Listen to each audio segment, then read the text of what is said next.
우리가 특별결의하면 3분의 2 이상 결의 이렇게만 외우고 있습니다. 자, 주주총회 당일날 3분의 2가 출석한 게 아니라 34주만 출석했어요. 어이가 없죠? 반도 출석을 안 했네요. 자, 그런데 출석 주주 전원이 동의했습니다. 자, 그리고 이사 해임의 건을 안건을 결의했습니다. 가결일까요? 부결일까요? 가결입니다.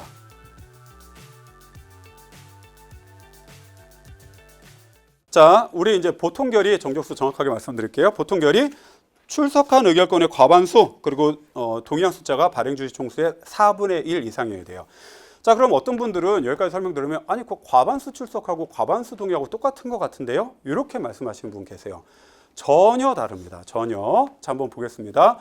상법전자라는 회사가 있어요. 발행주식 총수가 100주라고 가정을 할게요. 전부 의결권이 있습니다. 의결권 없는 건 빼야 돼요. 자, 이 경우에 결의요건을 산정하는 방식 한번 보겠습니다. 보통 결의. 자, 주주총회 당일날 40주가 출석을 했습니다. 자, 일단 과반수 출석 아니죠? 자, 만약 과반수 출석, 과반수 동의를 해야 된다면 요거 자체가 잘못된 거예요. 자, 그런데 과반수 출석은 요구하지 않으니까 오케이, 40주가 출석했습니다. 그 중에 21주가 찬성을 했습니다. 어떻게 될까요? 21주는 40주 출석한 거에 과반수 요건에 해당이 됩니다. 그죠? 40주가 출석해서 21주 과반수가 동의는 했지만 21주는 발행주식 총수 100주의 4분의 1이 안 되죠. 그래서 부결. 자, 두 번째 볼게요. 주주총회 당일날 이번에는 더 작아요. 25주만 출석했습니다. 그래도 우리 상법은 과반수 출석을 요하지 않으니까 그거는 넘어가겠습니다. 자, 25주만 출석을 해서 이번에는 25주 전원이 다 동의를 했습니다. 어떨까요? 가결. 왜냐하면 25주가 다 동의를 했으니까 출석한 의결권 전부 동의니까 과반수 동의죠. 그리고 25주는 4분의 1 이상의 동의니까 요건을 갖췄습니다. 자, 특별결의를 한번 좀 살펴볼게요. 제가 이제 예시까지 넣은 이유는 우리가 특별결의하면 3분의 2 이상 결의 이렇게만 외우고 있습니다. 자, 그런데 이걸 구체적으로 어떻게 되는지 한번 볼게요. 아까 사례가 똑같습니다. 자, 주주총회 당일날 3분의 2가 출석한 게 아니라 34주만 출석했어요. 어이가 없죠? 반도 출석을 안 했네요. 자, 그런데 출석 주주 전원이 동의했습니다. 자, 그리고 이사 해임의 건을 안건을 결의했습니다. 가결일까요? 부결일까요? 가결입니다. 34%만 나왔는데도요. 왜 그럴까요? 자, 3분의 2라는 것은 출석한 의결권을 기준입니다. 그런데 34주가 출석해서 34주 전부 다 동의를 했죠. 그러니까 출석한 의결권의 3분의 2 이상 동의 요건 갖췄죠. 그리고 34주는 발행주식 총수의 3분의 1 이상이라는 요건을 또한 갖췄습니다. 자, 그래서 이 경우에는 가결입니다. 자, 우리가 생각하는 3분의 2 이상 갖고 있지 않으면 안 돼라는 게 이런 거죠. 주주총회 당일날 100주가 다 출석을 했어요.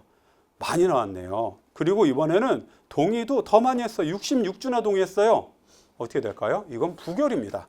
왜? 출석한 의결권의 3분의 1 이상의 요건을 갖추지 못했죠. 그래서 이거는 부결입니다. 자, 그러다 보니까 실무에서 가끔 실제로 이런 사례가 있었습니다. 어떤 창업자들이 이제 모여서 이제 회사를 만들었는데, 근데 그분들이 또 이사를 또 같이 했어요. 근데 이제 한 56% 가진 대표님하고 나머지 주주님들이자 이사분들하고 계속 이제 싸우는 거예요. 그러니까 이제 56% 가진 그 대표님이자 그 주주님이 이제 열받아가지고 다른 이사님들 해임권을 안건을 올렸어요. 그랬더니 이제 다른 이사님들이 와, 뭐 나는 저 홍길동이 되게 똑똑한 줄 알았더니 알고 보니까 바보다. 이사 선임은 보통 결의지만 해임은 특별결의다. 근데 지가 56%까지밖에 못 갖고 있는데 무슨 해임 안건을 올리냐. 그러니까 야, 역시 김 이사는 상법도 잘하고 똑똑해. 자, 그런데 주주총회 당일날 뭐 홍길동이라는 그 대표님 얼굴을 보기가 싫은 거예요. 야, 우리 그 인간 얼굴 보는 거 싫은데 어떻게 우리 4명 뭐 시간도 많은데 우리 그때 골프나 치러 가자라고 해가지고 그분들은 주주총회를 안 가고 골프를 쳤습니다. 자, 그리고 골프 치고 나왔더니 그분들은 이제 해임된 거예요. 이거 잘못된 거다. 왜? 저 사람은 56%밖에 갖지 않았기 때문에 우리를 해임할 수가 없다. 해임시킬 수 있죠. 왜냐하면 그분들이 그걸 막으려면 출석해서 의결권을 반대 표시라도 했었어야 됩니다. 자, 그래서 아주 쉬운 건데 약간 사례가 바뀌면 우리가 3분의 2만 기억하다가 그거를 실수할 수가 있어서 주의를 하셔야 됩니다. 자, 그러면 이제 중요한 걸 이해했고요. 자, 81페이지 보시면 의결권을 더 가중할 수 있느냐라는 논의가 있습니다. 자, 이건 이제 대법원 깊게 들어가면 좀 논란이 좀 있고요. 학술 대립도 굉장히 좀 논문도 많이 있는데 그냥 일단 다수설 중심으로 좀 기억을 해주시고요. 보통 결의 사항을 가중하는 것도 가능하고 특별 결의도 가능한 것이 가능하다. 다수설이다. 이제 그것까지. 하지만 너무 가중해서 해임을 시키기 위해서는 95% 동의가 있어야 된다라는 초다수 결의제 정도까지 가면 무효가 될 수 있다. 그것까지 일단 기억하시고요. 그래도 여기 있는 것 좀 더 설명해 주세요 라고 원하시면 이제 말씀드리겠습니다. 자, 대법원의 판결은 가중에 대해서 아까 잠깐 말씀드린 것처럼 발행주식총수의 과반수 출석을 요건으로 하는 것까지는 오케이라는 대법원 판례는 있습니다. 자, 그런데 보통 결의를 특별 결의로 아니면 더 가중해서 뭐 70%, 80%, 90%까지 가중하는 것에 대해서는 대법원 판례는 아직 없어요. 그래서 이 부분이 다수설은 허용하고 있지만 만약에 보통 결의 사항을 90%까지 가중을 시켰다라고 한다면 자칫 초다수 결의제로 봐서 또 무효가 될 수도 있습니다. 그래서 요거는 그때 좀 주의를 좀 하셔야 됩니다. 그럼 언제부터 초다수 결의제일까요? 이것도 케이스 바이 케이스입니다. 그래서 그냥 일단 법리를 기억하시고 여러분들께서는 그때 가중 여부에 대해서는 좀 더 이슈가 생길 때 심도 있게 보셔야겠습니다.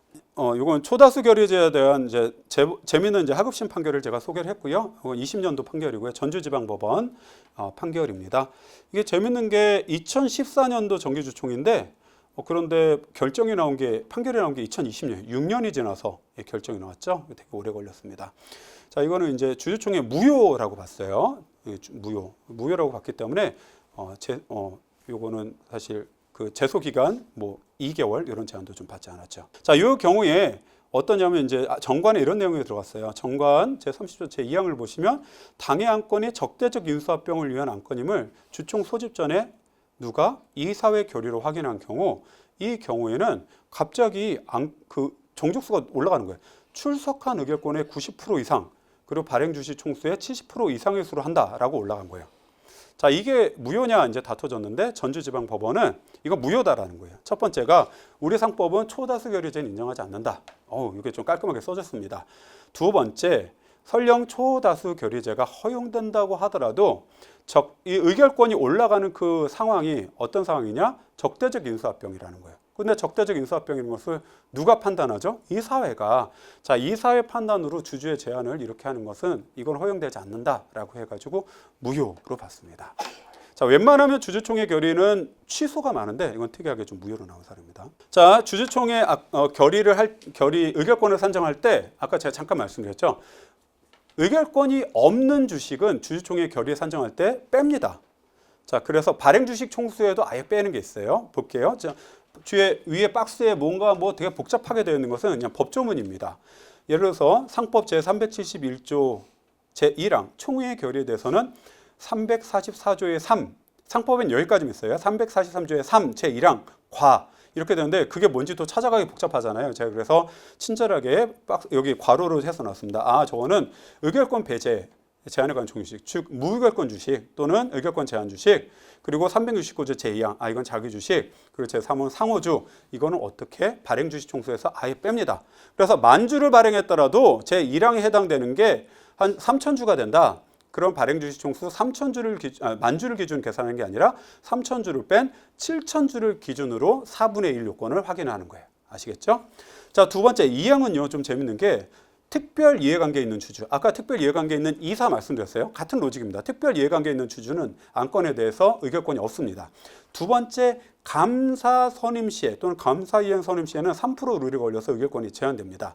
자, 이 경우에도 발행주식 총수에 빼주면 좋았을 텐데 굳이 이게 어마어마한 의미가 있다고 발행주식 총수에 뺀다라는 얘기는 없고 출석한 주주의 의결권 수에서 빼는 내용만 들어있습니다. 그러다 보니까 무슨 문제가 발생되느냐? 위에서 무의결권 주식이나 자기 주식이나 상호주는 발행주식 총수가 감소되는데 감사 선임 시에 3% 룰로 제한될 때는 발행주식 총수가 제한되지 않아서 그래서 발행주식 총수의 4분의 1이라는 요건을 갖추기가 어려운 문제가 발생이 됩니다. 그래서 이 경우에는 상법이 이렇게 했음에도 불구하고 판례가 법을 바꿨습니다. 어떻게 되냐면 79페이지 보시면 대법원 판례가 감사 선임에서 3% 초과 주식은 상법 제371조의 규정에도 불구하고 상법 368조 제1항에서 말하는 발행주주 총수에 산입되지 않는다라고 해석을 해줬습니다. 이거 이렇게 해석 없으면 이거 주주총회 때 감사 선임 때 의결을 할 수가 없어요. 그래서 이거는 대법원 판례가 입법을 한 거냐 비판도 있으시지만 실무상 어쩔 수 없었습니다. 다만 특별 이해관계에 있는 주주에 대해서는 아직 대법원 판례가 없어요. 그래서 그 부분은 논란이 있습니다.